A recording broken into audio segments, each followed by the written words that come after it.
3, 2, 1, 0. Start zahájen.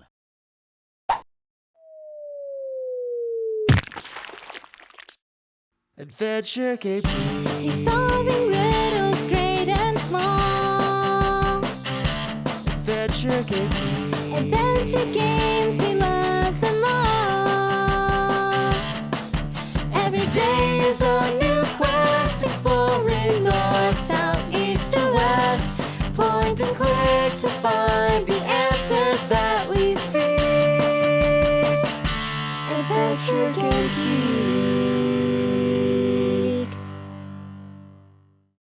Hello there, fellow adventurers. After my last video on the dark psychodrama I Have No Mouth and I Must Scream, I thought we'd take a look at something more light-hearted. Of course, I mean the Czechoslovakian adventure game stínu havrana, In the Raven's Shadow, developed by Rainbow Rhino and Cinemax and released in 1999. On the Cinemax YouTube channel there's a curious making of video, which indicates that in 2017 in the Czech Republic, someone came along and dug up copies of the game, kind of like the Atari video game burial of E.T. But does that mean this is one of the worst games ever made?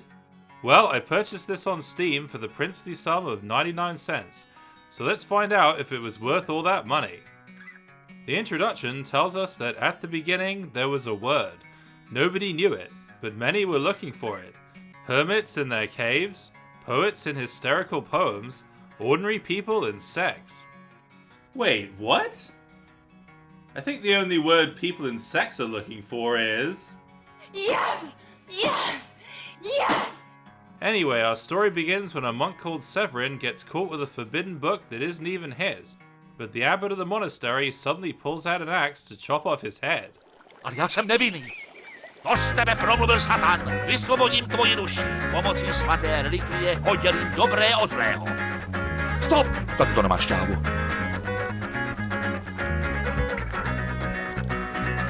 Hahaha! I am John Severin Rambo. Akce!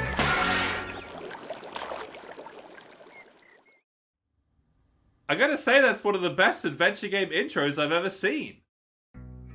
And so begins John Severin Rambo's adventure into the outside world. The first inventory item we need to pick up is a branch, where Severin shows us his amazing Rambo skills. Yeah!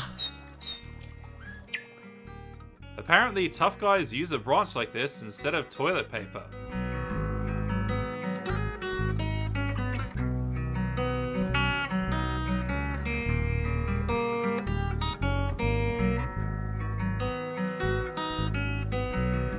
The branch is used in a recipe given to us by Gamma the Herb Woman, who tells us to shut the fuck up, son, and listen to her advice. Wow, if an old herb woman said that to me, I'd certainly pay close attention. So the best thing to do here is to shut the fuck up and take the herb woman's advice.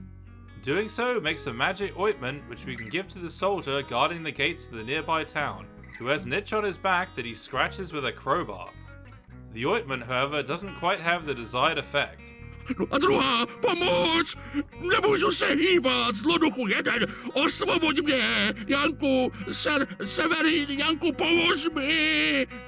All the voice acting is done by Jiří Labus, a Czech actor who's been in many Czech productions and was the voice of the goat in Goat Story. Vemši mě! To nejde, kozo, opravdu to nejde. A co pak jsem tak škaredá, nebo snad stará? Let's get back at the soldier for calling us a dodo by knocking him out with a slingshot. Now we can explore the town, which according to the local shopkeeper doesn't have a name, it's just called Town. I think that's actually a place in New Jersey. The first half of the game takes place in and around this town, so you'll become very familiar with it, including the local wildlife. Meh, meh, meh. Oj, meh, že se nestydíš. Nejseš nějakej divnej. Meh. Hey, did that goat just call us a dirty pervert? What did we say exactly? Apart from the talking goat that thinks we're a pervert, there's also a horse who's seen better days. We have to figure out a way to motivate the horse to plow the field. Maybe give it some food. Nah, that would be too obvious. What we need to do is purchase a horse mask from the shop. Okay, so I guess if we wear the mask, the horse will want to be friends with us? No, we're still missing something. What the mask really needs is some makeup to turn it into a zoological transvestite. Trocha fantazie a z masky koně je převlek kobily. Zoofilní transvestita? Haha, to jsem ještě neviděl.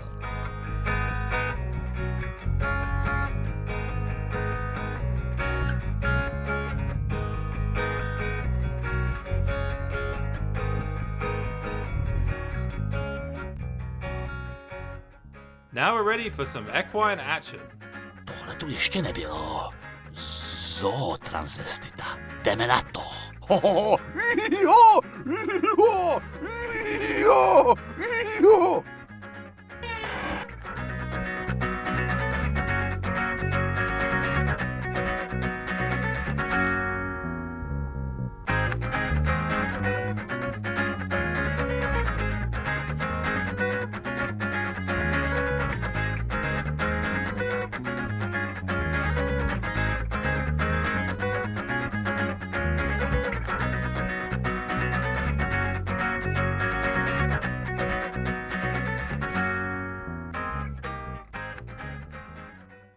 I feel like some things get lost in translation here. For example, when we look at this weather vane, it says, "It spins as a cock on the roof of an old house during windy weather in an animated adventure of dubious quality from Slovakia." So many words because of one tinny cock. If you're Czech and have played this game, please comment below if you know what all this means. I appreciate the sense of humor though, and some things don't need a translation to be funny. Tak s tím už nepohne ani Rambo.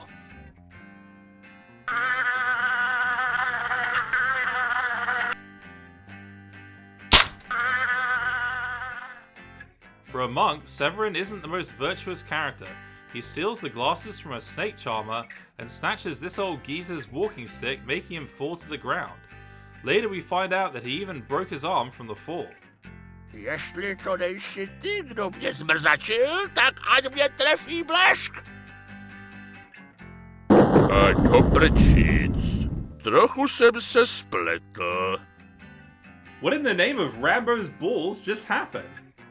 Was that the voice of God who struck down the old geezer and turned him to ash? Or could it be the game developer? Check viewers' answers in the comments below. I encountered a few glitches which didn't really affect gameplay, like being able to teleport around this screen. There's an almost game-breaking glitch however where I got stuck on the path to the mill. I literally spent about 10 minutes fidgeting around until I somehow managed to make it to the next screen.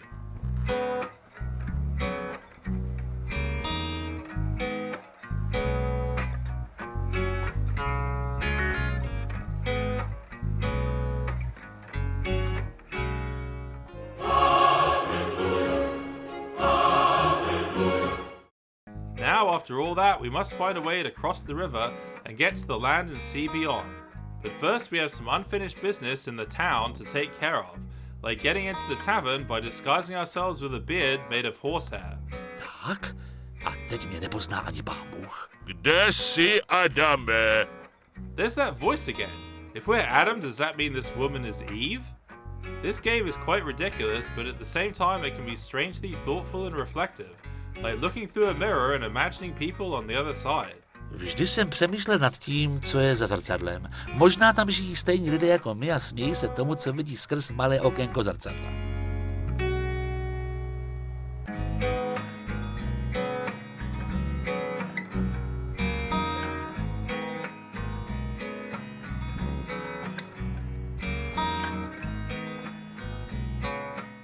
The key to our destiny lies in an artifact that I totally missed until I stumbled upon it in the time-honored tradition of pixel hunting, which every adventure gamer loves.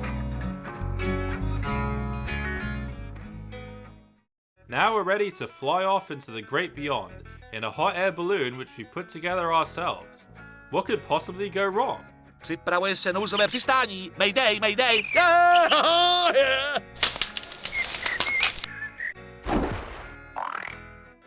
A naked monk falling from the sky into a pond. That's not something you see every day. Now, instead of John Severin Rambo, we're Pirate Severin. This pond is the gathering place of an army of frogs. There's a crazy frog, and a pink one who is queen of the frogs. If we choose the right dialogue options, we can agree to marry her, but then she changes her mind at the last minute. Kła, kła, kła! Ale ja jsem si to rozmyslela. Vlastně tě ani neznám. Čau! I wonder if there's a way to marry her and become king of the frogs. Czech viewers, you know what to do. This second half of the game feels a bit like the Czech Monkey Island. There's a pirate who you have a verbal duel with, which is reminiscent of insult sword fighting. Dobře, začnu mluvit pravdu.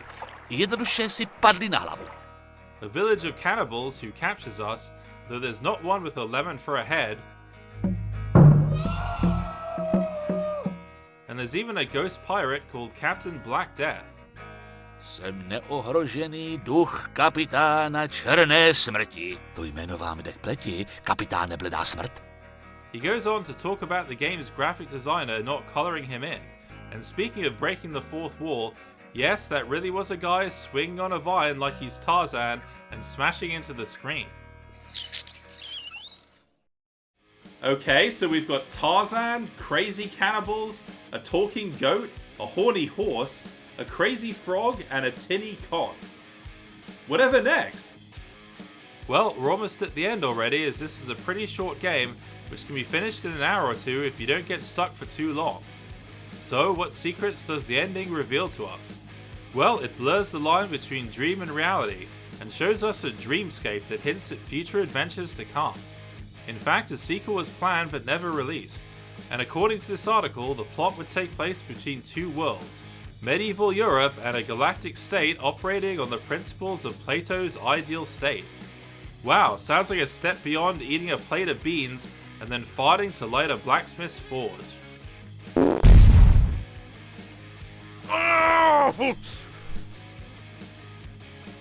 Díky!